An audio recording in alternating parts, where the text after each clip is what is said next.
I still remember the night it all started. 18 hours on my feet, juggling 3 jobs. My stomach growled so loudly, it almost drowned out the city traffic beyond the walls.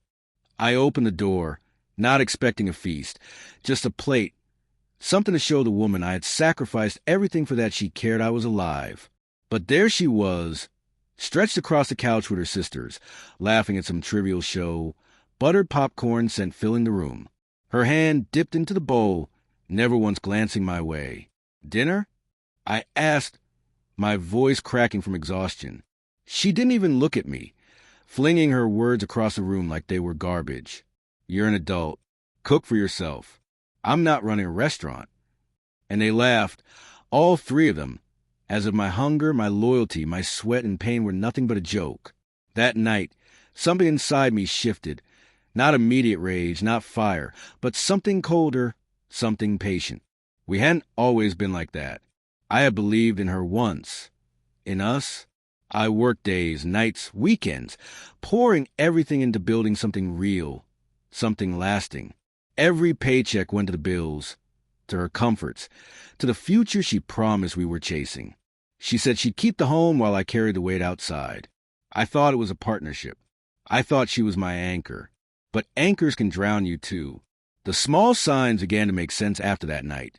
The cold shoulders, the secretive messages shielded by her phone's tilt, the excuses whenever I asked for her time, attention, intimacy. I had been too tired, too trusting to notice. But that one moment, her laughter as if I were disposable, it brought clarity. The truth revealed itself slowly.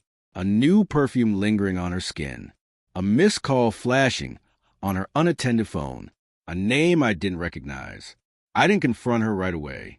That would have given her the upper hand. Instead, I learned to smile through the poison. I played the role of the unsuspecting husband, all while quietly collecting pieces of the puzzle. I tracked patterns. The day she disappeared shopping with her sisters, receipts that didn't match her stories, a hotel reservation slipping into my inbox because our shared email still linked to it. Every detail cataloged, every lie traced. It wasn't only betrayal of the heart. It was financial, too. Money gone from our accounts. Credit cards maxed in my name. She wasn't just unfaithful. She was digging my grave with my own hands. But I dug deeper. I didn't stop until I had everything. Bank records, photographs, messages, even a signed lease of the apartment she thought I didn't know about. I built my case not as a husband, but as a prosecutor.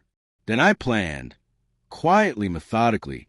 I shifted money, opened accounts she didn't know existed, froze cards she assumed she controlled.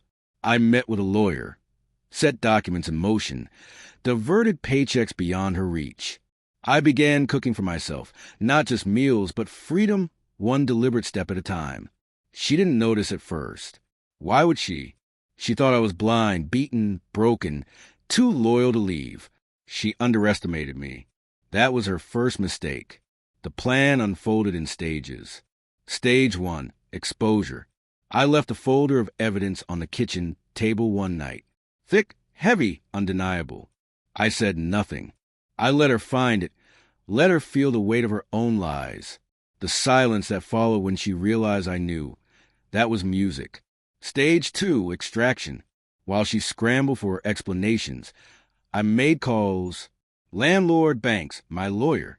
Within days, the apartment she thought was her sanctuary collapsed. The accounts she believed she drained were empty. Every signature, every document, linked to fraud. Stage 3, execution. At the divorce hearing, she walked in smug, her sisters beside her, convinced she'd walk away with half of everything. But she didn't realize I'd already rerouted it all. My lawyer laid it out piece by piece. Every betrayal, every theft exposed. Her sisters watched as the judge ruled against her, assets slipping from her grasp. All she was left with was debt. Her debt, not mine. The expression on her face wasn't shock. It was horror. Horror at discovering I had been 3 steps ahead all along, even as she laughed at me.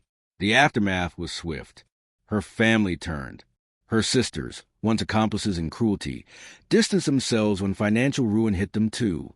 She lost the apartment, the car, the cards.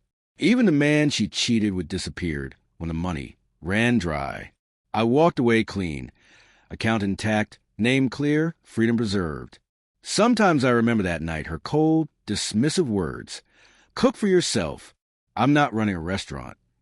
She was right. I did cook for myself. I cooked a plan, a strategy, a future without her. And when it was complete, when she was left with nothing but ashes, I finally sat down to a meal I'd earned. Peace. No bitterness. No regret. Just a quiet satisfaction that when she thought she had broken me, I had already begun rebuilding.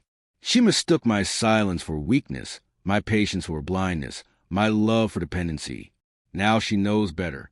I fed myself, and I starved her of everything she thought she could take.